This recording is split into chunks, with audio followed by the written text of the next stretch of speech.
This episode is brought to you by Muntins Malts, a company that is passionate about providing premium malts to brewers worldwide. For over a century, Muntins has been a leading supplier of brewing and distilling malts, offering the finest British malted barley on the market.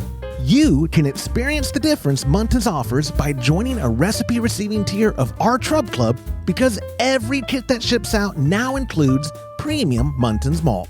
You know, we've known the Muntins crew for a long time, and I can tell you, friend, you're going to love brewing with their grains. Ask your local supply shop to carry Muntins malts, or homebrewers can join our Trub Club at HomebrewHappyHour.com/club. Be a part of the community and come brew with us.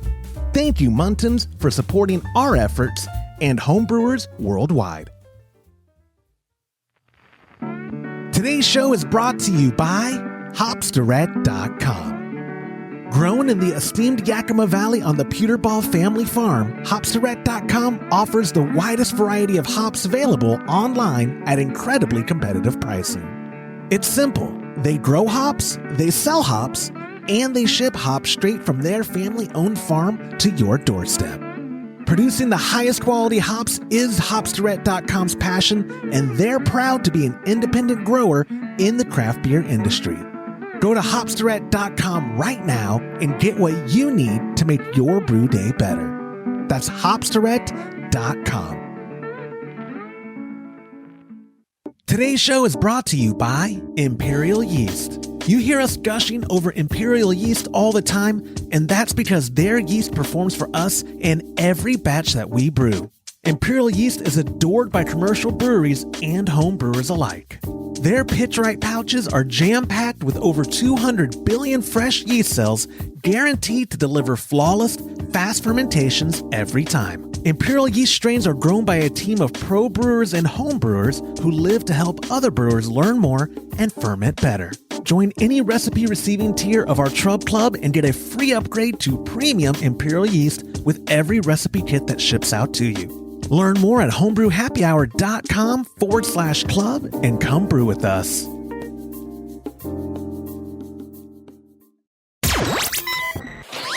Entertaining shows with content that spreads information and sparks discourse throughout the community.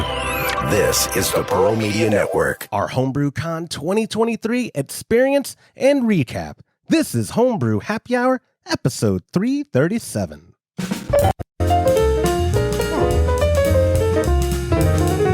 Oh, that went good. Hello and welcome back to another episode of the Homebrew Happy Hour. This is the show where we supply the answers to your homebrewing questions and discuss all things related to craft beer. And if you have a question you'd like us to discuss on a future episode, go to HomebrewHappyHour.com, click on that submit a question link at the top of the page, or even better, a chance to get yourself a $25 gift card if you call and leave a voicemail at our hotline, 325-305-6107. I'm one of your hosts, Joshua Stubing, joined as always over there. He is the Director of Operations at cmbecker.com, Mr. James Carlson, and right beneath me, down in that direction, the President and Chief Keg Washer of kegconnection.com, Mr. Todd Burns, with his reading glasses on. You came prepared. You're not beneath me. You're not beneath me. I'm beside you on my screen, not beneath you. Yeah, you are. No, you're beneath me, my friend. You're beneath me. It's better than when I say you're below me, you know, when I'm like, oh, and blow me, Todd Burns. That never gets old.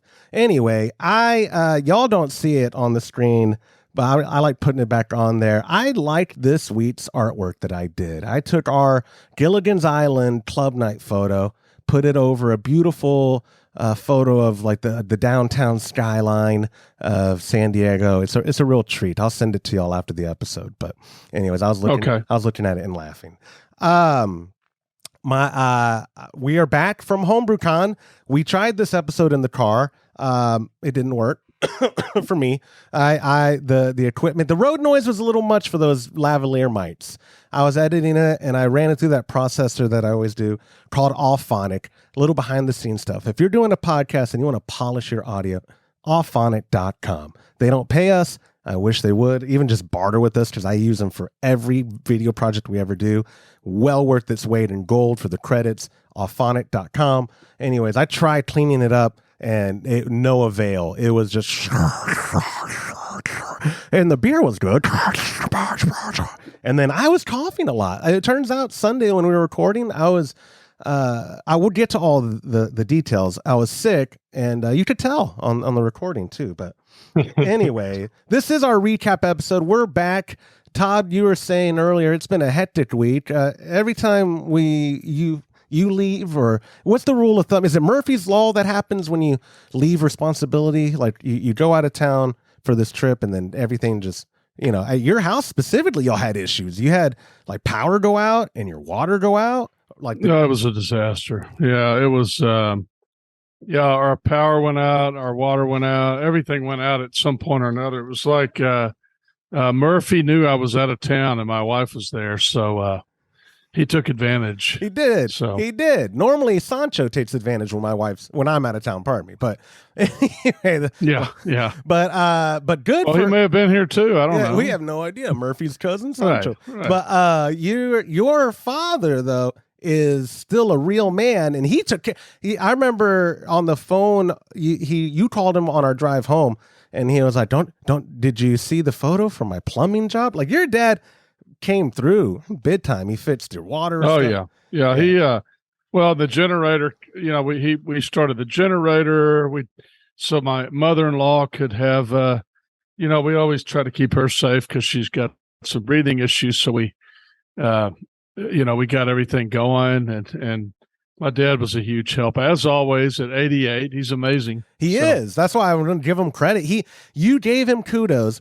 I don't think he watches the show, but he was one of the things he mentioned was I need praise for my plumbing job. So he's big on praise. Mr. Burns, I'm giving you praise. It's the only payment he gets. So the guy who was staying there, bookkeeper, I call him Redneck Josh, but bookkeeper Josh was there. He said, your dad is incredible. And I was like, we've known the dude for like 15 years. How? Of course, he's been incredible that whole time. This is the bookkeeper Josh that your dad 14 years ago found me and him dying of heat exhaustion while your dad was still out there working on the well house. Do you remember that story? Uh-huh. Yeah. Oh yeah. Okay. Yeah. I think we've told that on the podcast. Okay, good. I love that story. Before we get into our full recap, let me go over some housekeeping. Today is Thursday the 29th, which means it is the absolute last call. Is this the right screen? Nope. There it is. For the Belma APA. This was one of the beers we took with us to San Diego for HomebrewCon. Very well received. We actually did the Muntins taste testing, blind taste testing. So people who were coming up to the booth didn't know if they were going to try. They saw all three on tap, Belma 1, 2, and 3, and they picked, and they didn't know what they were tasting was the all grain, the LME, or the DME. And then there was an alcohol-free version, but everyone knew what that one was. But they, but the all grain one, correct me if I'm wrong, guys. Let me put there. There we go. The all grain is the one that won the voting anyway.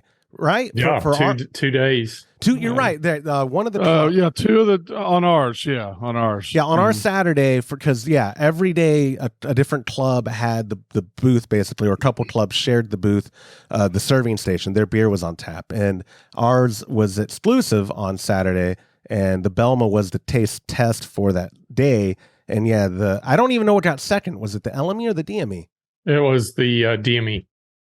Okay. And the LME is the one that you really did not like how it turned out. Trust me. I know that was the worst one. It only got 16 votes. I undercarbed it and I overhopped the bittering on it. Spoiler. We'll get there. Yeah. But I loved how you're right. The look on your face when I asked which one got second is I promise I forgot. You did not forget.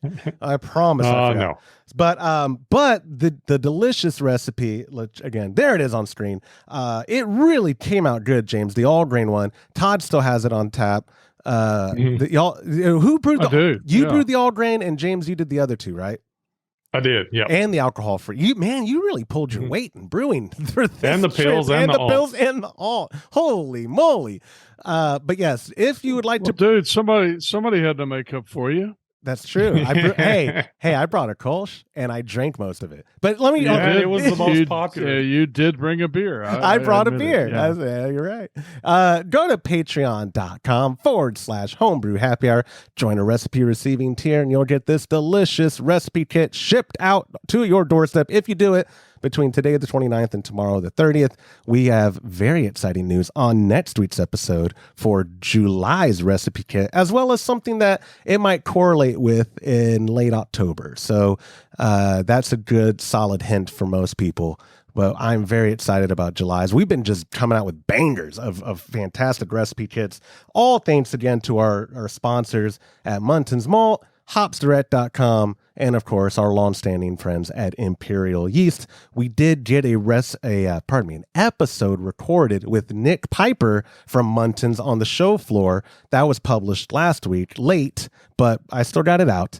On Saturday, I got it out. And then, Todd, you connected with Owen for the three of us to connect with him, either have him down later in the year or over Zoom. We're still going to work out the I thought he wanted us to go. Well, we're going to do. I think we're going to do both. We're going to do one like over Zoom, and then whenever he comes, I'm sure we'll do one when he's here in person. So. Got you. So it wasn't mutually exclusive. Oh, you're on Zoom. You can't come down now. I do it. Yeah, I wasn't. No. I think we should do one sooner rather than later, and then do one whenever he comes down. So people really like the last one. So. And it's been a long time.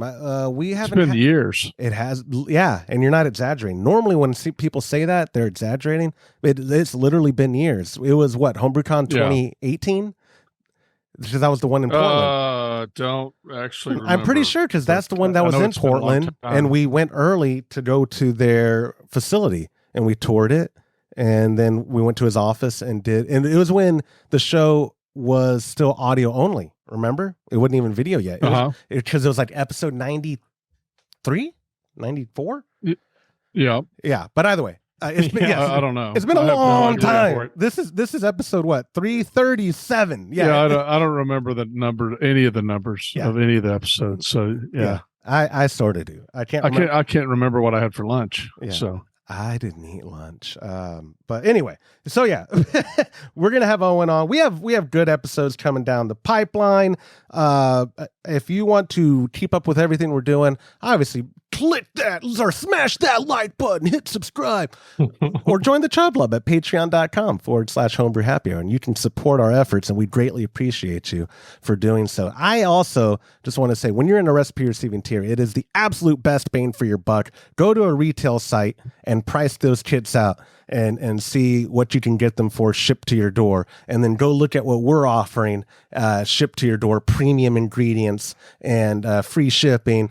And you're also supporting the number 9,843rd ranked podcast in the hobbies category in Europe. So do all that at patreon.com/Homebrew Happy Hour. Also, a bit of housekeeping. The original plan was to ship out your Kolsch Cup shirts and cards. People who are getting recipe kits, I was like, those will just go out with the recipes. And then while I'm doing those kits, when we get back from HomebrewCon, I will ship out everyone else's as well. On the drive home, I got sick. And so when we got back to the ranch, Todd almost ran me off the ranch. I don't think he wanted me there sick. You really were intent on not having me around because you didn't want to get sick. So absolutely. Yeah. I hated being in the car with you. I know. No, and not just because you were complaining about how sick you were the whole spoiler alert. We'll get there. Okay. I have there's structure to this episode, but I got sick. This episode's kind of sponsored by Quercetin, Cough and Cold, and Coldies, and Tylenol, and Gatorade. If none of them pay me, but I am taking their products. I'm actually on the tail end of it. I feel great today. My throat's a little itchy, but yeah, so I didn't get y'all stuff out. So it's all going, the Velma kits are technically being shipped out early July, as well as your Kolsch Cup scorecards and shirts for people who participate in that. But it's all, I've got everything ready to go. We're gonna be caught up, but I forgot to reach out to people on that. So people were texting me and I was replying, and I was like, you know what? I'll announce it on the show too, because everybody listens to the show. So I believe that's all the housekeeping we've got. Let's get into the recap part. I wrote notes. I didn't send y'all a thing this week because y'all attended HomebrewCon with me live in person. You didn't need an outline, but I was going to go day by day. Father's Day on Sunday is when I drove up there, and then Monday we left for Pecos. I forget why. Did we pick Pecos just because of the amount of the short amount of drive, Todd, or was there a significance? Because we didn't want to drive very long, but we wanted to get far enough to where we could get to Tucson we didn't know what time we were going to leave. We could have left at 4. We ended up leaving a little earlier, but we didn't know what time we were going to leave. We just wanted to make enough to where we could get to Tucson in time to meet with the people that we met with there. Yeah, Monday, Tuesday was driving through the desert to Tucson. One of the things I want to recap over and get y'all's thoughts on was the way we transported the beer, and if there was anything we could have done or in hindsight should have done different. Because for me, I can't think of any other way to have done it. We got 3 big old NSF approved bins. I mean, I kept calling them trash cans, and you're like, stop that. They're NSF. Like they are, I think they're technically receptacles for basura, but they're not, they were never used for trash, and they're food grade, right? Like the bins you bought. Right. So we put 3 kegs in each one of these, and then in a little NSF bin, we put 2 kegs. Isn't that the way that it worked out? And just shoved them full of ice, covered them in the lid. What was the material you put around the trash can? And then we also covered them in blankets and all that. It was just an insulated product that has a foil on the front and back, and then actually closed cell foam in the middle. Real thin, but pretty effective insulator. So it was, and we were on the road to Pecos for 5-ish hours and some change, and we had filled all the kegs with ice right before we left, and we didn't replace it till the morning before leaving for Tucson, or that evening we got to Pecos. I forget, but. Was that the original? Was your original? We filled it that night again, I think, and then I don't think we did it the next day, and then we did it again when we got to Tucson. Okay, was that the original? Is that what you thought? Because you had joked, but I never actually asked you in a serious way. You were like, I budgeted $1,000 for ice for this trip. Is so? If that's the truth, we kind of no, it was just a total joke. Okay, yeah. Well, I didn't know how much we used. At every stop, 7 bags of ice? Yeah, I told my wife we were budgeting $1,000. It was a joke. Yeah, we didn't use anywhere near that much money, but it was a significant. I mean, $1,000. I would have probably balked at that. I would say okay. So I filled it up before we left. I mean, I don't know. I filled it up before we left. We used 6 bags each time. We filled it 3 times on the way there, 3 times on the way back. That's 7 times.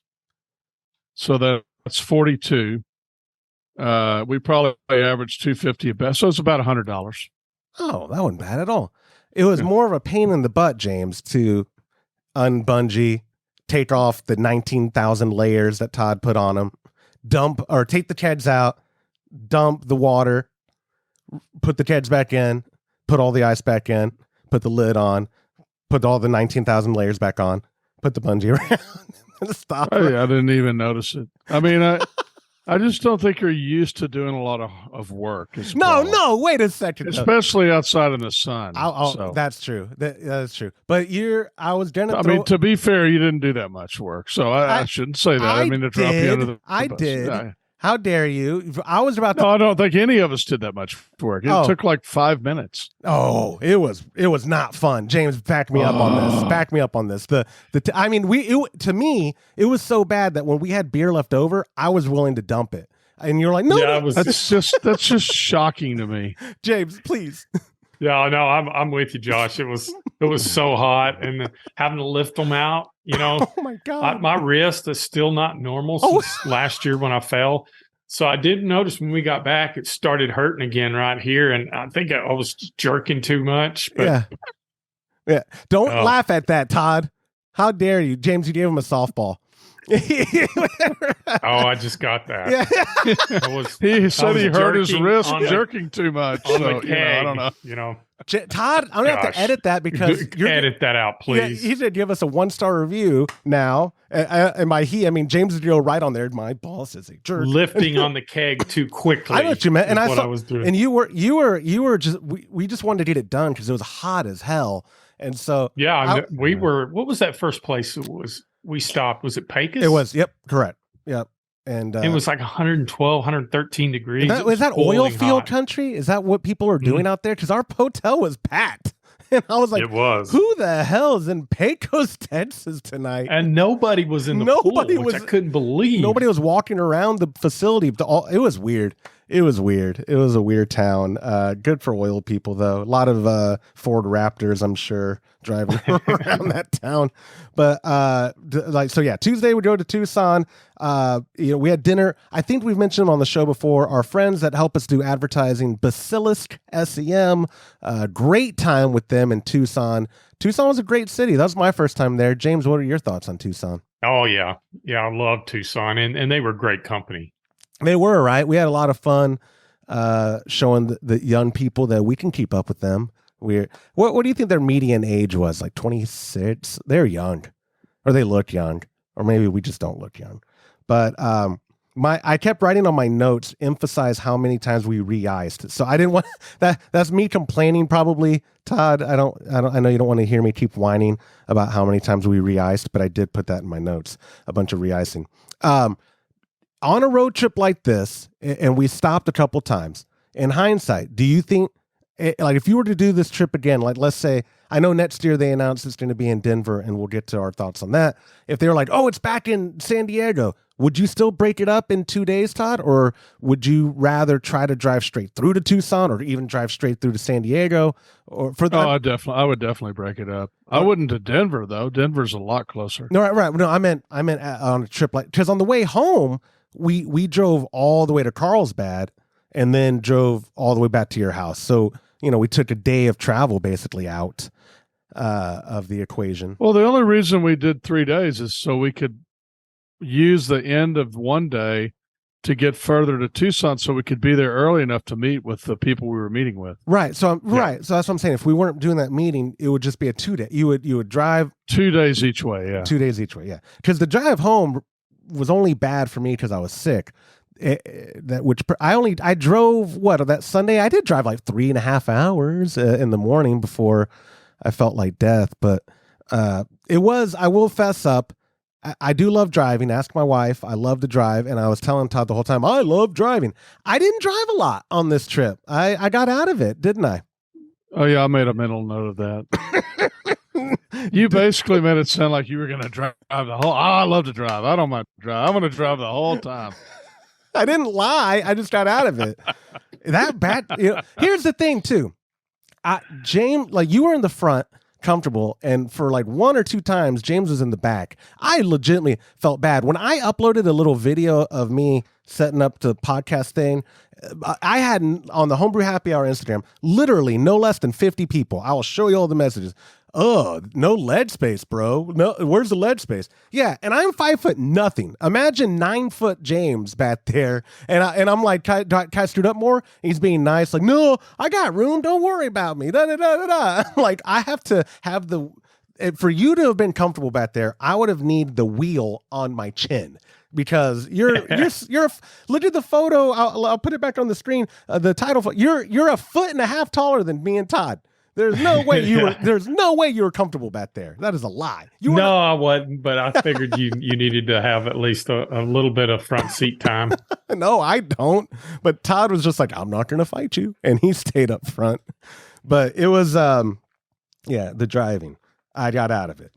Wednesday. Let's say the actual meat and potatoes of this. We took a trailer that was what is it, 8x4, 10x4? What is that trailer, Todd? It is 10x5, I believe. A 10x5 trailer, which towed great, and we're in a hybrid Ford Maverick. What was our final tally for average? Like 21 miles per gallon for the whole trip. That's close, yeah. Right? Not bad with all things considered. Towing heavy beer. I mean, I don't want to make up a number, but was it 1,000 pounds we were towing when you include the trailer weight? Oh, it's over that. Yeah. I think, wasn't it, Todd? Yeah, I think on the way there it was probably about 12 or 1,400, and on the way back it was a little less. So right, so a little less than 1,000 on the way home. I can't speak for you because I didn't pay for the gas, but I was happy with the miles per gallon. I thought it did well.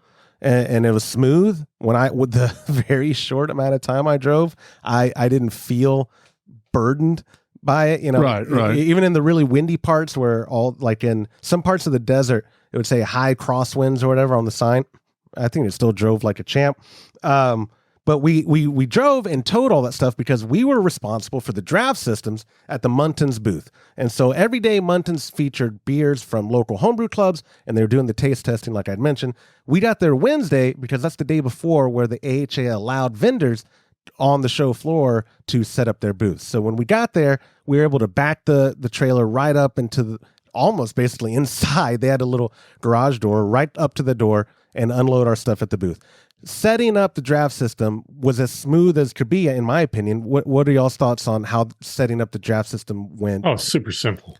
I mean, it was as easy, because when y'all basically did a dry run of it a couple times, right? At the office, y'all had to cut where you wanted the tower to be and drill exactly there. And you already knew you assembled the faucets to make sure they're, the right ones and yada, yada, yada. So it wasn't like a foreign thing to us, but it rarely goes that smooth. I just want to emphasize to people, watching it be put together, I was like, oh my God.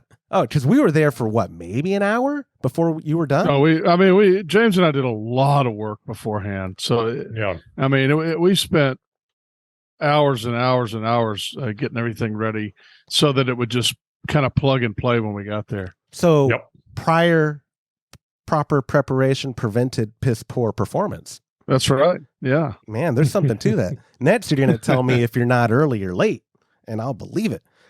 So the setting it up, I forget that when you set it up, we still had to test it, but we couldn't till the next morning when the beer got there, right? Like you setting it up is conceptual until you're actually serving beer, and then you can troubleshoot issues. Which I totally stepped over a whole thing. When we got there, the first thing we actually did was unload the beer. I heard a rumor, no one confirmed it for me, but to be fair, I didn't really seek out a real answer. I heard the beer was being stored in the low 50s. Do y'all believe that with the way it arrived at the booths? And if so, could that have caused issues on an unbalanced system, Todd? Yeah, I mean, I don't know what the temperature was. I didn't take a temperature. We've put it on ice and had it on ice for maybe 30 minutes to an hour before the show, depending on the day. If you've already got beer at that temperature, it cools down. I mean, they were kind of concerned about it foaming in the beginning when we first soaked it up, and that's what I was telling them. Like, as soon as this cools down more, it's going to stop foaming, and it did. It all but one stopped foaming of the 24 beers? Yeah, of the 24 total, beers, yep. all but one wasn't foaming, and that one was definitely overcarbonated. Oh, it just totally tasted overcarbonated. Yeah. Yeah, and it wasn't one of our beers, so we're not to blame. Right, Josh? Oh, no, I'm never to blame. I want the credit when things go good, but I push the blame when something's bad. And the British witnessed that. There was some things that went wrong. I was like, it's not my fault. I didn't do it. That worked out well. And they're like, oh, he's pushing the blame off, innit? And I'm working on my English accent. I'm trying, guys. It wasn't as bad as they thought it would be. Yeah, I was hoping it would improve after all that exposure. You did what, mate? You what? Yeah, that's all. No, my best impression I think that I got with them at the end on the last day when they came over and we're loading up our trailer. He says, "Would you like a bottle of water?" And I was like, "A bottle of water?" I don't know. He laughed. Andrew laughed, but I don't know if it was like a laugh, like I'm going to punch you in the face laugh, or if that was a pretty good impression laugh. But anyway, the beer or the like you said, we got it on ice. It is when you're serving beer at an event, Todd, is there any chance of freezing it? Like we're putting it on ice just to get it as cold as possible because we're drafting all day. The beer's not really sitting stagnant ever because we're drawing all day. Is that why totally having it submerged in ice for, was it 6 hours a day is not going to be an issue? Or was there a risk? Like when people replicate what we did and like I'm having a wedding and I built the tower that Todd showed in that YouTube video and I have the trash can underneath with the insulation and I have a cold keg of beer and I put it in this and I covered it in ice and it's going to be in there for 6 hours. Is there the potential to still freeze it or do physics prevent? No, ice can't freeze. I mean, that kind of ice is not going to freeze a keg unless you had ice that was in a super, super cold freezer and stored in there. And then you use that ice. The ice out of those ice machines is not that cold. Yeah. but the ones that were stored in the freezer are going to be colder. But that one wasn't super cold. But you're taking 50-degree beer and putting it on ice. It's not going to freeze it, and the longer the time is not going to make it more likely to freeze. That's a good point, because if it was going to freeze, it would freeze very, at the very beginning. My father he is so cheap, as you know, frugal. I meant to say frugal. I apologize. That he never bought ice when I was growing up. I mean, this stuff was like 50 cents a bag for frozen water. It was ridiculous, and he would always make ice by taking big plastic tubs and filling them full of water, covering them, put them in his freezer. And then when we went somewhere, he would take those out. He'd take an ice pick, break them all apart. Well, I borrowed some of his ice one time and put a whole bunch in a little cooler, which he probably wouldn't have approved of, and put beer in there. And when I got to where I was going, the beer was frozen. Because it was real ice. The ice was so cold. Yeah. So it was probably, I don't know what those old school freezers, upright freezers get to, James, but probably -20. Yeah, 20 to 30 degrees. Yeah. No way. So that's pretty cold, But when you buy ice in the store, holy hell, I can pretty much assure you it's never that cold. Is that why? Go ahead. What? I was just saying. No, I was just going to say that ice actually goes a lot further, and in a way is more valuable if it's frozen, because it just melts a lot quicker out of those ice machines. Is that why you put our first night's bads in your freezer? Absolutely. I mean, yeah. I mean, I went and got them ahead of time, put them in my freezer, so they'd be super cold. Your deep freezer, yeah. And I wasn't worried about the kegs freezing because it was 100-something degrees outside, right? Yeah. For context, people will be like, "Yeah, Josh, you put ice in your refrigerator's freezer." No, his meat store, like deep freezer, much colder. Okay. That was exactly why I did that. Oh, I didn't know if it was because of space or whatever, because we did use 3 or 4 bags at first. We used all of it. It was 6. We put 6 bags. Okay, I don't remember because. Well, we put 4 bags in here, but we didn't have James's beer. Well, that's what I'm saying. So when we got there, we went. I drove over and put the ice. That's right. And I did fill it full of ice and wrap it up on 3 different occasions when y'all weren't there. No, twice. I want you to know that I didn't complain at all when I did twice that. Though, without, because one of those times I was with you.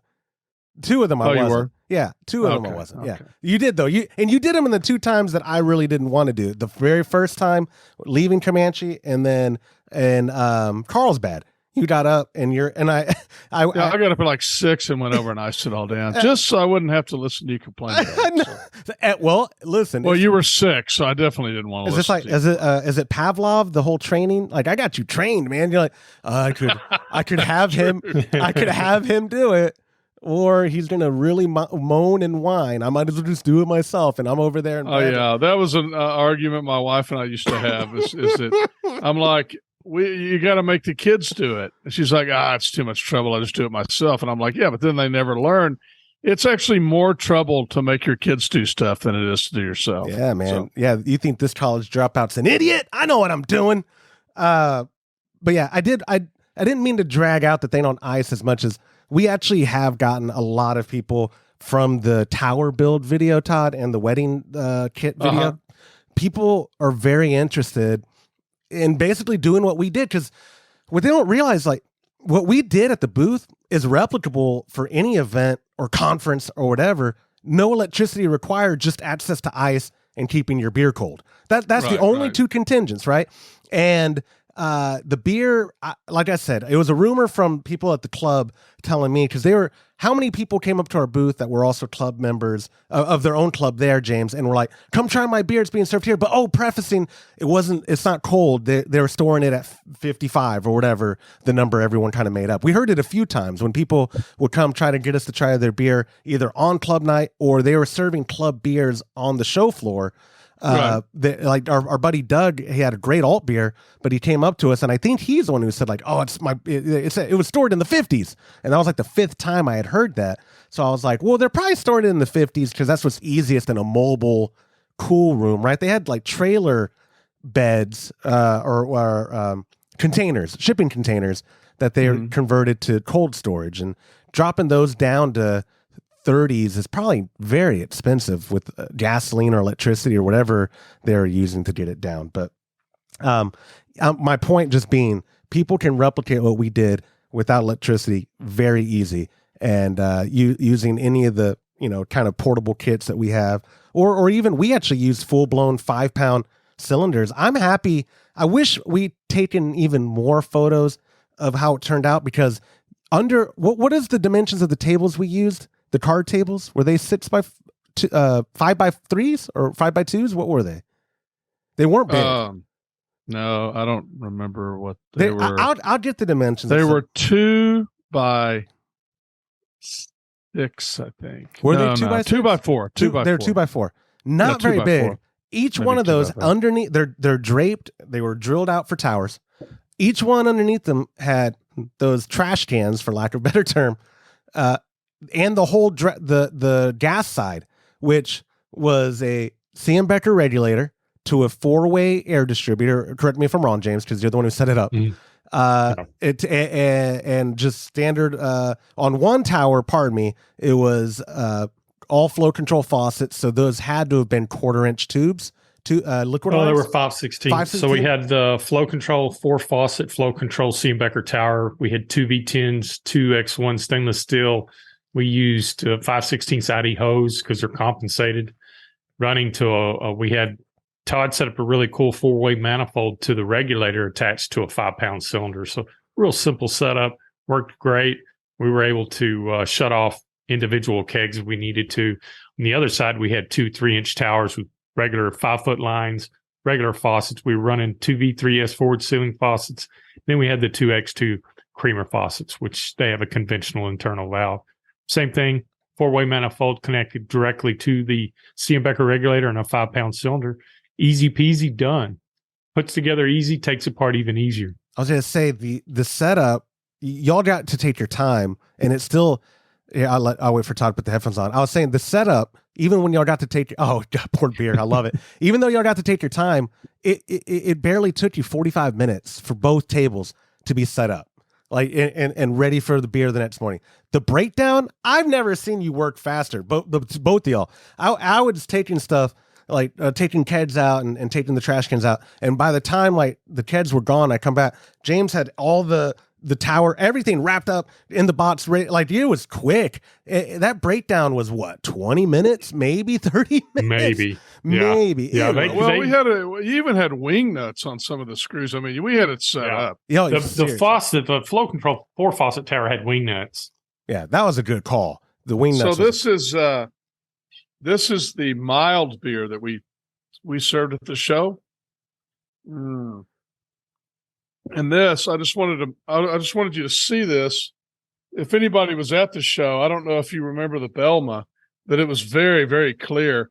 This is the exact same beer in a different keg that's been sitting, and you can see how it's still pretty cloudy, right? Yeah, what's up with that? Tastes fine, but it's pretty cloudy. Because you didn't filter it, or what's up? Yeah, because I only did the one for the show, and this one I didn't, but I used that clarifying agent in it, and man, that stuff worked good. I was really impressed with it. I just wanted to mention how well that worked. I noticed with people. James, what do you have? That's my hazy pills. Wait, is that the keg that was left back? Oh, yeah. That you didn't filter it. No, I made the mistake of carrying it from the cooler upstairs all the way down into the brew room. But it's hazy pills. Oh, but on the show floor, clear as day and delicious. What are you doing down there? Oh, no, it wasn't. It was delicious. What are you talking about? I filtered it with a 5 and a 1 micron filter. No, I didn't say it was bright. You're right. It is clear as day. That implies that. No, you're right. You've made me distinguish. I mean, you've made me appreciate the distinguishment between clear and bright, because it wasn't. You think it was hazy on the show floor? Yeah, it was a little cloudier than I expected. When I think of bright, I think of like a glass of water. You can read typeface through it. Yeah. And same thing, a pill should be that way. It should not be like this. No, this is what happens when you disturb the trub at the bottom of the keg. Well, that's where my Kolsch was like too. At the show, it wasn't cloud, like it wasn't hazy, but it wasn't bright. and that was not filtering, but I did the transfer after leaving it sit in cold conditioning for as long as I could. So when I got back, even though I was sick, I waited a day. Yesterday, I took my dad to keg of Kolsch for the 4th of July party Saturday and told him, and I set it up exactly to where we wouldn't have to disturb it at all. And I said, hey, just let it sit here, and we'll put the gas on right now. On Friday night, tap into it, and maybe a pint's worth to get that crap off the bottom, and it'll be as good as it's going to be. And so fingers crossed it clears out a little, but I disturbed it getting it over there. But I will say, we are sticklers for presentation, but the taste of all the beer, James, I think you would agree, was there at our booth. From the Belma, besides the LME, which I didn't try, so I can't vouch for that, but you said that you hated it. But even all the Belma, the Buntons people said that the alcohol-free was the best alcohol-free beer that they had the entire show of all of the various ones at their booth. So obviously that one went decent. And then at the second table that had the English Mild, the German Pils, the Kolsch, and the Alt. I think the taste for all of our beers at our booth was there this year. Would you agree, Todd? Yeah, I would definitely agree.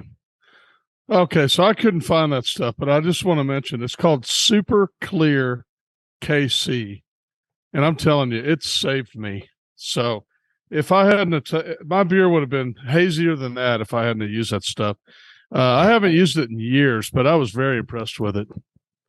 What? Well, I guess I'm trying to figure out through my notes because I also don't want to just drag the show out as much as I like doing that. The booth experience. I know. Let's wrap up the booth experience. So having our draft system there, we weren't really there Thursday or Friday at the booth. Thursday, we went to the beach. I went and trained. We did a lot of fun activities because San Diego is a fun town, and ate good food. Went to that one bar thing, Mission Draft South, I think it was called.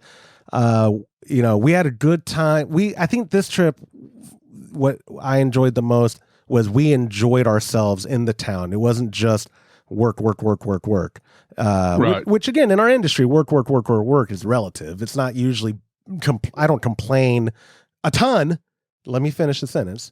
I know, but as much as I could if we were at a different convention or a different kind of show. But the booth experience overall, how did y'all feel it went at our time at the booth? The draft system experience went well. Fan experience, I think, went well, and our beer went well. What do y'all think? James, your booth experience, like overall thought? Oh, it was good. Yeah. I like it. Todd, your booth experience overall. Oh yeah, I had a really good time in the booth. I enjoyed talking to the people and hanging out with Muntons and also with Imperial, Owen from Imperial and his team, and I really enjoyed it. Yeah, so. And you're the only one who went back to the show floor multiple times for various reasons and ended up stuck there. One point, you're like, I'm going to go to the show floor and I'll be back. And it was like an hour and a half later because you would basically run into every person you've ever met like at a HomebrewCon. Like, oh, yeah. That's not annoying. Yeah, that was my favorite part. Annoying to you or annoying to me? No, yeah, annoying to me that everyone's always like, Todd Birds. Oh, I got you. I thought no, it doesn't annoy me at all. No, I know it doesn't annoy me. No, okay, yeah, I'll segue to that. For clarification. Sorry, James, I didn't mean to cut you off. What were you saying? That's all right. Oh, I just said I like talking to the listeners. That's what I was going to segue us to because I heard him saying that. Not because I just said the word annoying, because I swear this wasn't an annoying part. For clarification, as I'm segueing us into this, we ran into more fans than any other HomebrewCon we've been to. And this is probably the smallest HomebrewCon I've personally been to. This was, I keep messing up the number, 1,300 attendees? Is 14. 1,400. I heard 14. Okay, yeah. sorry, 1,400. 1,400. And that, when they give you that number, that included everybody. So 1,400 people there, including us, including all the other speakers, including every AHA staff, whatever. 1,400 people there. We ran into a crap ton of fans, people who either came up to the booth or they just found us walking around shouting our name, come getting photos with us and all that. I'll start this part off with the fan thing by saying, I love it. My ego, my head, it's already a huge head. My head was just like walking around like this. I was like, yeah, oh yeah. When someone would say my name, I'd be like, oh yeah, that's me. Oh, and no, actually, I was terrified. I was like, the people recognize us. It's always, when we do the show from the comfort of our office, or even if we're remote, it's different because there's never a crowd, right? And it's not real. The internet, I'm a child of the internet, but it's still not real. But then when we go to these shows and people who are basically strangers say your name, come up to you, get pictures with you, reference things that we've done on the show, I'm like, oh my gosh, this is fantastic. They actually do listen. I thought the bot farm I paid a couple years ago that was generating all the download numbers for me to show Todd is finally catching up. It's real people now, guys. This is exciting. Todd, how do you feel with your newfound fame and almost fortune? It's good. I was actually going to look up, my buddy Mark and I were texting back and forth, and he asked me how the show went. And it was just, I said, let's see, sorry. I was just telling him about all the stuff that happened. Yeah. And he said, oh, it's good. That sounds like it would be good for the old ego, just like you were talking about. And I said, I need some outside ego boosting with the friends that I have, because you've met my friends, right? Oh, yeah. And he said, yeah, no kidding, douchebag. So that's the reason we need that. It is. It was much appreciated. When our regular friends don't like us at all. So, yeah. Yeah, absolutely. No, it's much appreciated. And James, like, what did you feel like? Because I think I'll speak for you that this was the first time that we had so many people recognize us. Yeah, no doubt. Yeah, it was nice to put faces to some of the people. Like there was a great couple that come in, and I remember he called, and one day I was answering both company lines, and he was actually in his excavator asking questions about a setup. I think he had a 6-tap setup. Maybe it was bigger than that.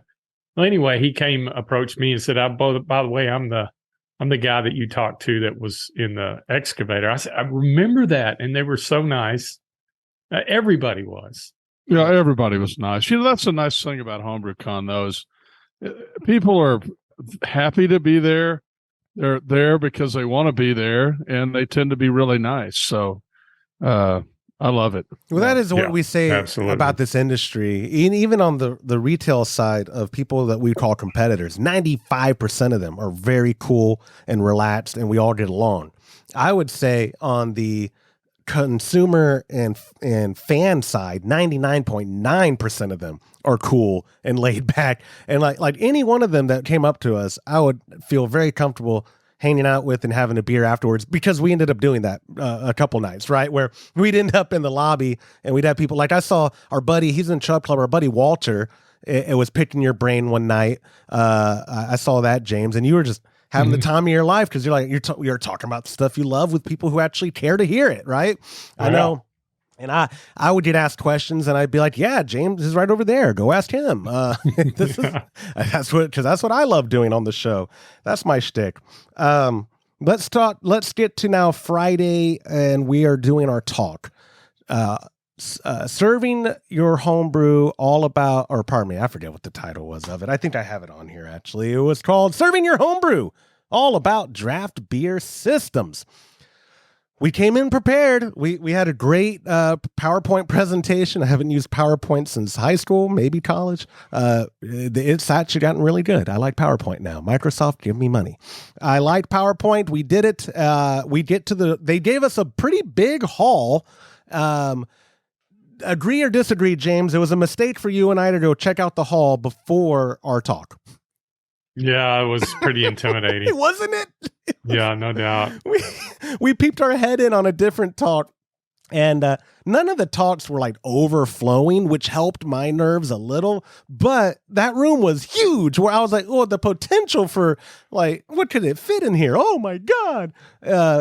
So when Friday comes and we set up the booth, beer, and we're kind of done until we have to do our show, it's only like 11 a.m. at this point. we were like, oh, let's go back to the room and just hang out. I had a full-blown panic attack. I mean, I was just shivering and shit. That might have been when I first started getting sick. Now, in hindsight, the shivering might not have been the panic. It might have been the cold. But I was freaking out bad. And the only thing that I appreciate about that now, by the time we got to our seats and we're going to give the talk, the adrenaline dump, there was no more adrenaline. My brain was done. And so I was just like, I was relaxed. I mean, as relaxed as you can be. It felt fine. How did y'all feel going into the talk? Did you feel, Todd, I'll start with you. Did you feel confident in the material? And was there anything you would have done different about the presentation? No, I think we were prepared and we were ready to go. And I mean, you always get a little bit nervous no matter what, but I really didn't feel nervous. It was as the least nervous I've ever been with that many people. Yeah. James, your turn. Oh, so nervous. Got lost in the everything, and y'all had to bail me out. So no. Hold on. I won't say that. Here, let me give some context. And this is also my feedback to wrap up what I would have done different for the talk. What I would have done different is suggested to the AHA that they put the screen that had our presentation a lot closer to us, or tell us that we weren't going to have easy visible access to the screen, because we were rehearsing under the guise of using the presentation bullet points to cue us with what to say. When we got there, and it wasn't until we got there that we realized, oh crap, you'd have to stand up, walk to the podium, and still bend your head to the side or look at the computer in front of you. If you're a one-person show, that's fine to use the computer because you can just have it in front of you and you don't have to use the screen. The three of us couldn't just pass the laptop around, and the way that they had us one podium, if they would have let us put the laptop at the table with us and gotten rid of the podium, I think it would have been perfect. I think that would have been the best way we could have done the show, because we would have put the laptop right in front of the three of us, the microphones just right in front of us, and we would have just been able to still use the screen to cue us, and we would have even had lapel mics where we could walk around and point to, Right. But I think that's what spooked you, was when you realized, like, oh no, because we were practicing with the bullet points on the computer. That's what I think happened. Yeah. But it went. Mine was definitely organic. I like that. Yeah. I in hindsight, there was a gummy shop around the corner, guys. We could have stopped there before. Probably wouldn't have hurt to mellow out a little bit. Hey guys, now it's time to talk about far out tower systems, man. Tower systems are great.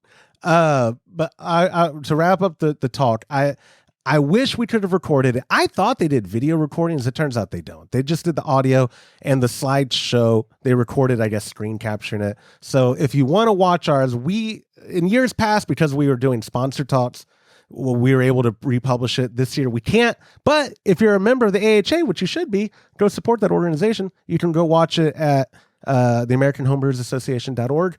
Go to HomebrewCon. They have an archive of stuff. I'll try to find the link and put it in the show notes. But you can, I don't know when this year's HomebrewCons get published, but you can go back many, many, many years worth of content and go check all that stuff out. So I don't think we have anything else to add about our talk, right? Nope. No. And then, the club night, let's briefly go over club night. Some club nights are a hit, some are a miss. Before I get to the beer, I think our outfits were a hit. It's in the. Well, y'all's were. Oh, I love. Who else could you have been? That we did steal the title characters that are the most recognizable. I went as Little Buddy. I was. That's not true. Yeah, that's not true. Everybody that I saw asked me where Ginger was.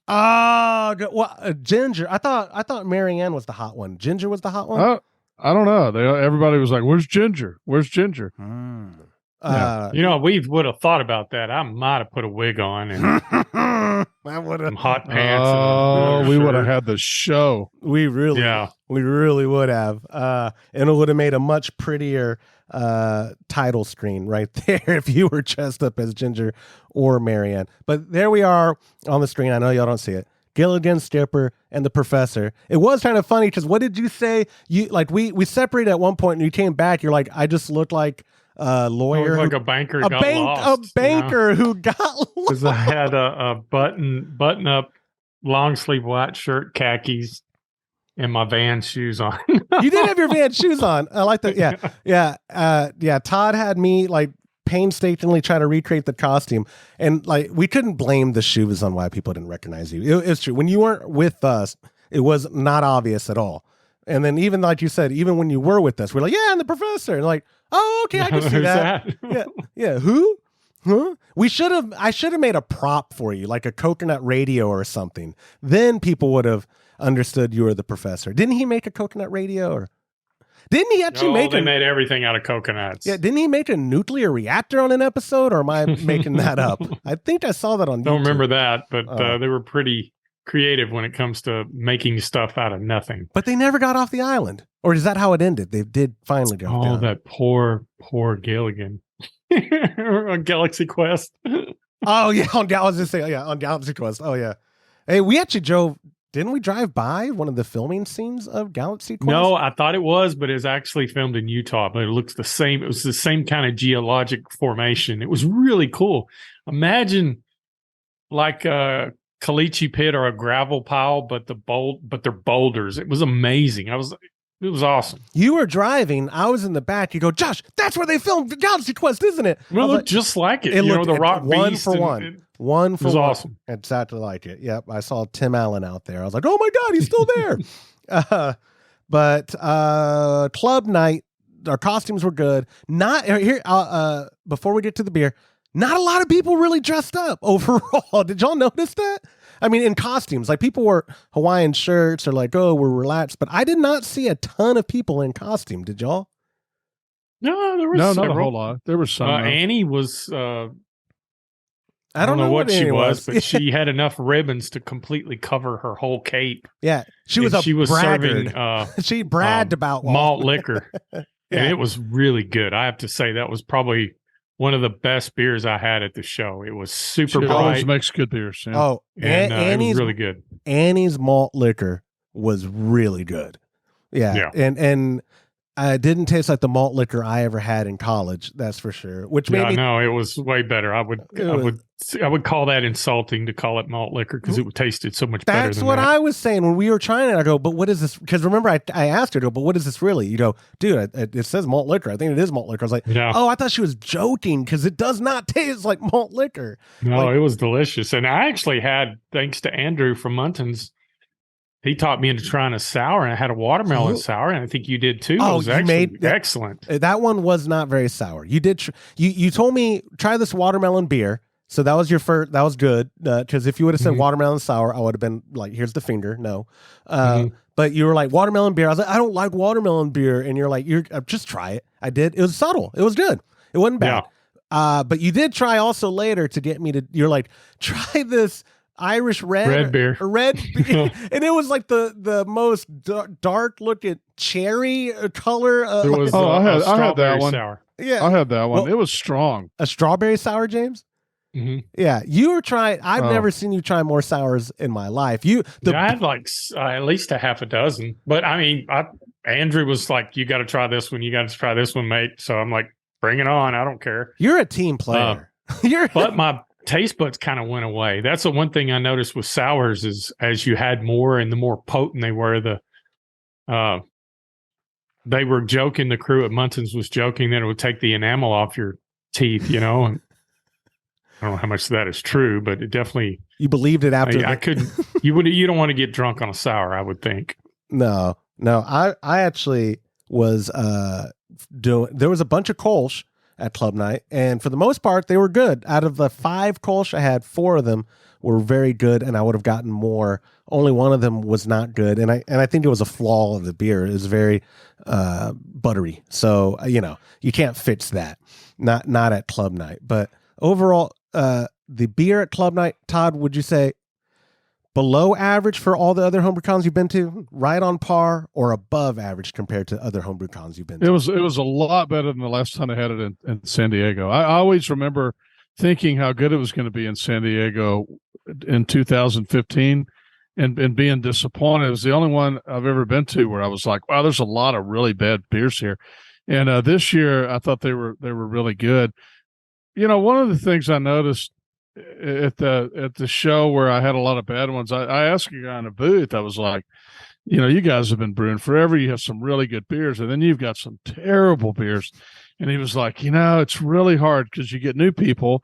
They haven't brewed. They don't know how to take care of it. They get oxidation, but you don't want to discourage them because they really want to bring a beer, and it's hard to say no. And that, you know, we probably need to do a better job of saying no. So maybe more and more people have said no to beers that aren't good. I mean, I talked to one booth, and I kind of mentioned that to him, and he specifically said, we definitely tell people no. We try every beer as a panel before we're allowed to take it to a show, and a lot of them get turned down. And you noticed the difference at that booth. Yeah, because there was no bad. I think it should be that way. I think it should be your best brews. If you're going to present it to other people, it needs to be your best. And I think because y'all tried y'all's beer, y'all wouldn't have taken bad beer to our booth. Like you know what I mean? Like I know you wouldn't have, but y'all didn't try my beer. And my suspicion was because if it fell flat on its face, that would have been a funny point of conversation for us the whole show and on the recap show. Now you were okay if I had brought bad Kolsch because it would have just embarrassed me. No, not really. So you were confident that I was bringing good Kolsch. Yeah, I mean you've brewed. You're the biggest Kolsch in the world. I've messed it up before though. I know, but I seriously doubt you would mess up. No. And I'll say, ever since James and I started pressure fermenting with all rounders from Kegland, and we got them from More Beer. It's hard to mess up a beer now when you hit your temps and it's under pressure. It's been real difficult for me to mess up a beer. I did that Kolsch at 64. Made this office a walk-in, or a very warm walk-in, and under pressure. And I think that was the secret for the taste being how it was, because people didn't believe that Kolsch was only like 15 days old by the time people were drinking it on the show, and people were like, "Oh, no way!" And I was like, "Yeah, man, I really do think doing it under 10 psi pressure, with a Dieter." I gotta get one more beer before we eat. Yeah, go. But I really do think, obviously, the ingredients make the difference, James, and then that pressure fermentation really just sealed it. Yeah, it was good. Yeah, yep. All the beer was good. And, I know we already talked about our beer at the booth, but I'll say, I in hindsight, if we team up with Muntins again, I'll wait for Todd. In hindsight, Todd, would you agree if we, thanks. If we team up with Muntins again, maybe we try to get a day that the show is open longer, because we had the shortest day and I didn't realize that they were closing the show down early. It was I think we would have floated all those kegs if we were on a normal day. What do y'all think? Yeah, probably. I mean, I like being on a shorter day, so we have beer to bring home. Yeah. How's the Kolsch? No, this is not the Kolsch. Well, it looked like the Kolsch. This is that beer that Andy brewed. So we had New Zealanders visit us about a month ago, James? Mm-hmm. And one of them a little longer than that. One of them brewed a beer for us, an Australian Gold, or New Zealand Gold. I'm sorry, and it turned out good. So that's he brewed it on our system on the brow tag. Never brewed before in his life on that system. He has brewed a lot, but never on that system. He took almost no direction and brewed up a really nice batch of beer. So kudos to Andy. Thank you, Andy. Wrapping up the whole kind of show experience, because we're going over time and y'all got things to do. San Diego, awesome time, right? Oh, yeah. Yep. Yeah, enjoyed it, and enjoyed being with you guys on the trip. That was fun. It was a fun trip, the road trip. Would you do it again, Todd? Yeah. In a minute. Hey, all right. Yeah. I can never tell. Yeah, I think that kind of brings us together, and it was fun. I enjoyed it. It was a lot of fun. Final thoughts, though, on the whole thing. That overall was good. They're doing HomebrewCon next year in conjunction with Great American Beer Festival in October. Do y'all like that idea, or do you not? Yes, because I've been trying to go to that festival for years, and I'm ready to road trip. So let's plan on road tripping. Yeah. Todd, what are your thoughts? Yeah, I think it'll be neat. I don't know. Neat. I have mixed thoughts about it. I mean, Y'all are being optimistic. I don't like know it. how it's going to work exactly. I think, once they explain better how it's going to work and how it's going to be separated and how it's going to be together.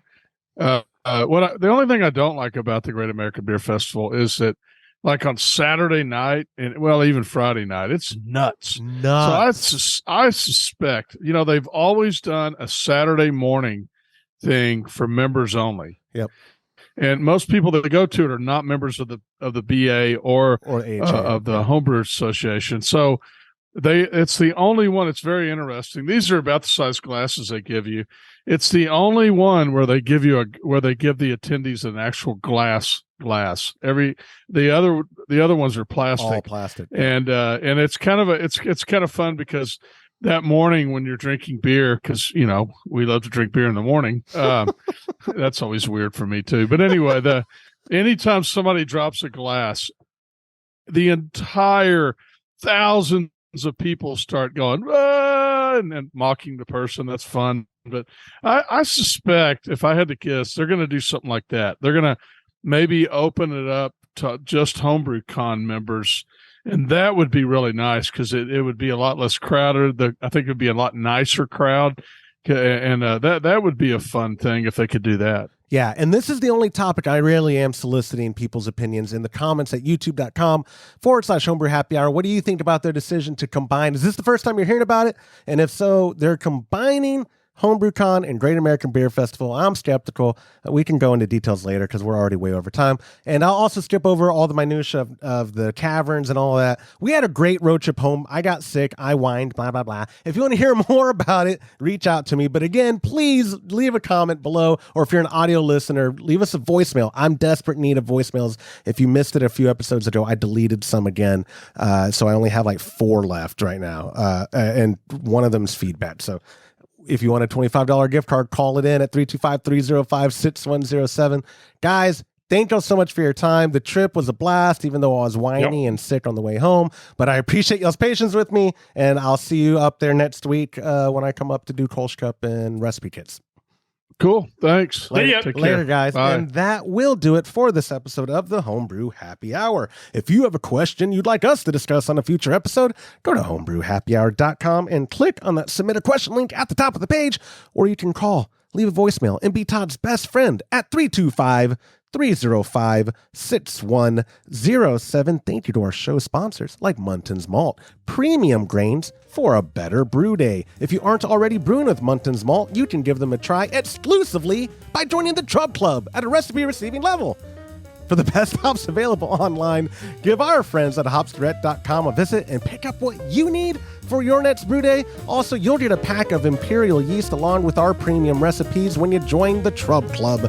Go to patreon.com/homebrew happy hour and come brew with us. On behalf of Todd Burns, James Carlson, and the Pearl Media Network, I'm Joshua Stubing. Thanks for listening.